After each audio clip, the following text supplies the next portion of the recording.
Hey guys, it is a muddy, messy, rainy Sunday morning over here in Middle Tennessee, and Brandon and I are walking around our property trying to get an idea or maybe picture where we're going to start laying out the barn.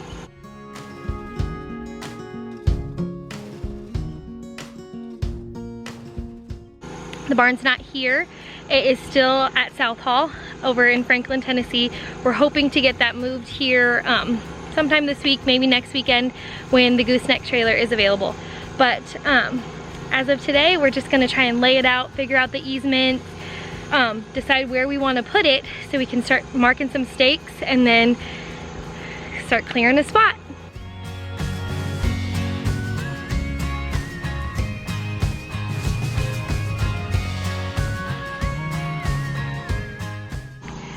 So if you're new here, I'm Laura.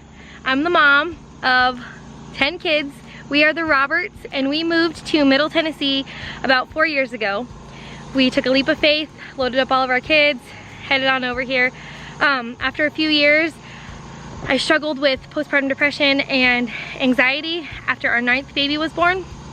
So then we moved back to California, hoping to get grounded, some support from my family, because we had nobody out here in Tennessee. We didn't know a single person. That didn't work out last summer, so we moved back to Tennessee last fall, found our piece of land here in Middle Tennessee in last May, and now we are planning on building a pole barn and turning it into a home. We got blessed with a pole barn a couple of months ago. Brandon and the boys worked really hard, and the girls, we all did as a family. We worked as a family really hard to tear the pole barn down on the weekends for the past 4 weeks, and we're gonna rebuild it and turn it into our home on 20 acres here in Middle Tennessee. So today, Brandon and I are gonna take you along as we discuss where we're going to put up this pole barn. Okay, right out here in front on what we call Lot 9, for lack of a better name, right out here in front is where we're thinking option 1 would be, because it's already cleared, it's close to the road because we get rained out a lot, and my van can't drive on the muddy grass. It gets stuck. So this is option 1, is right here in this area. The only bummer with this is it's a straight shot to the neighbors. Like, they see us, we see them, and there's lack of privacy, basically. All of this right here is ours, but they're right there. Not that we don't like them, they're sweet, but there's lack of privacy. So here's option 1. Show me where 50 feet easement would be.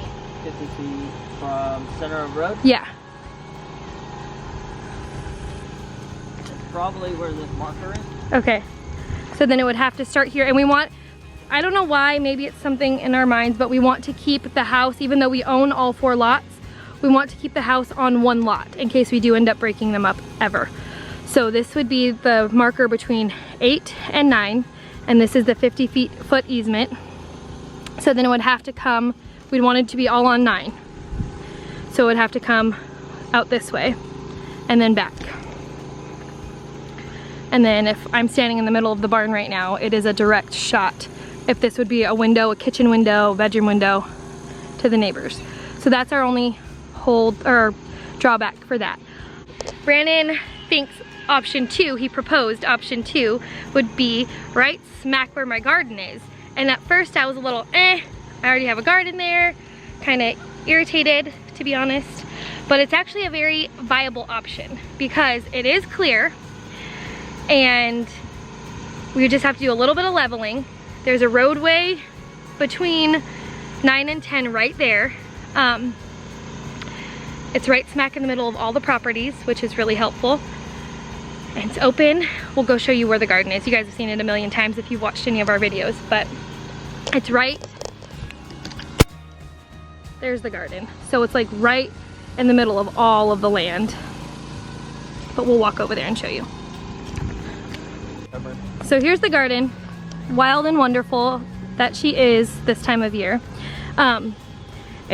There's lot 10 and then 11's right next to it, so that's all gonna be I'm reserving that for pasture because my hopes and dreams are to have a milk cow. That's just the truth. So this would be the perfect space. It's already almost laid out to the dimensions that we need. And if we walk this way,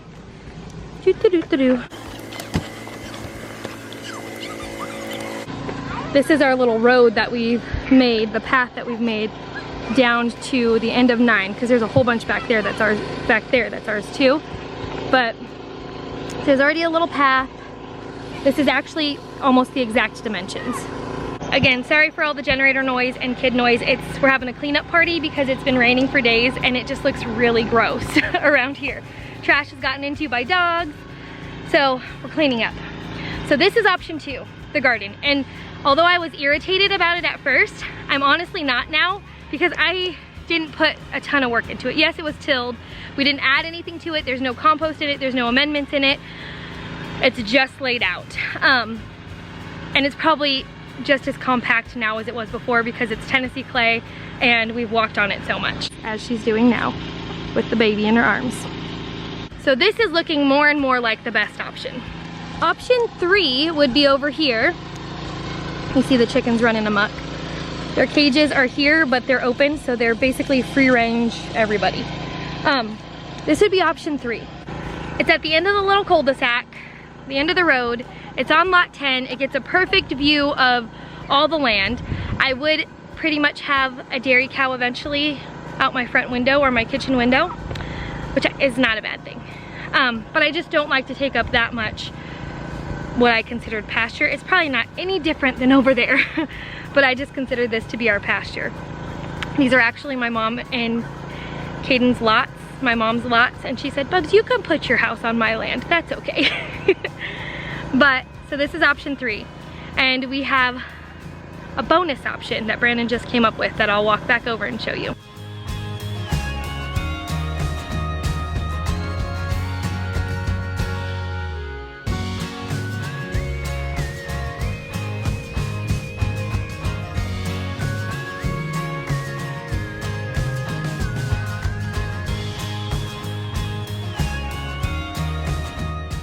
So track 8 is pretty flat here.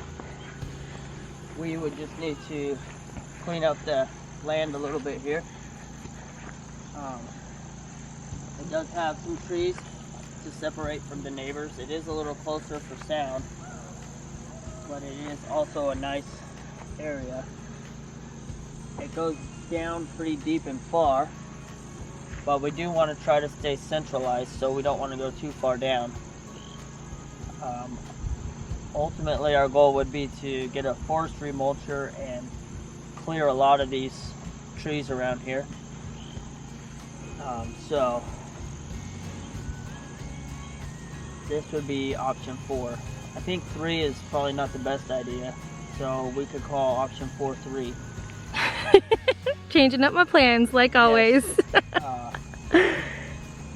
But there's a lot of planning to go still, so that's it. Those are our 3, I thought there was 4. Those are our 3 options because track 10 and 11 is no longer a viable option. That's our pasture. I'm not sold on this one just yet because when I think things through, I see a forestry mulcher coming through here and turning this into our orchard, our permaculture orchard, like our food forest. Silvopasture.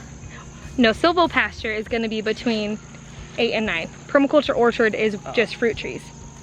So between 8 and 9 where there's that gully and there's more trees, or 9 mostly, at the end, that will be silvopasture for pigs. These are our dreams. These are our plans. As we're learning more and more about permaculture, can't even say it.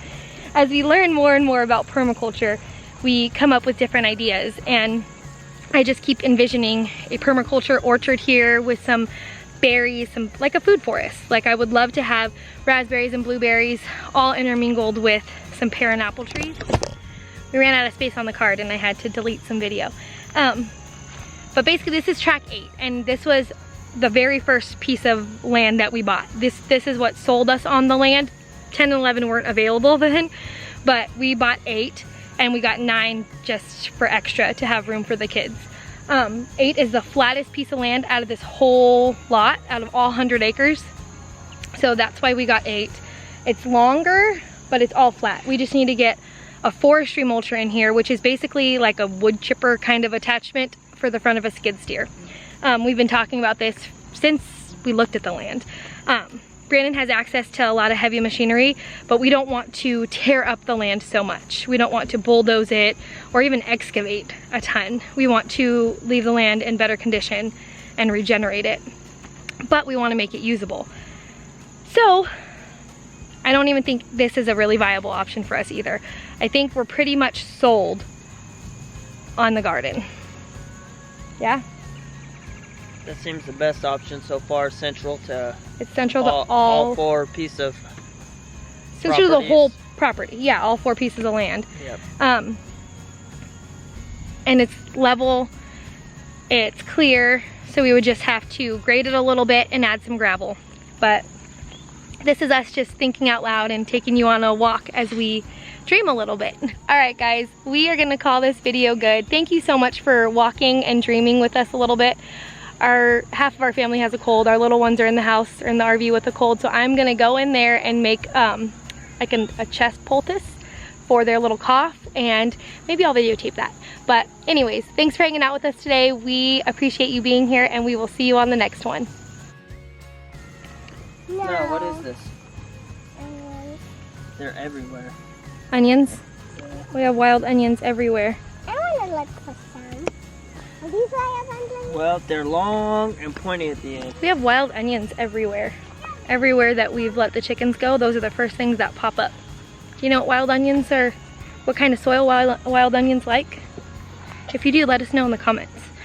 I know that dandelions are nitrogen fixers, so they're really good. But what do wild onions mean?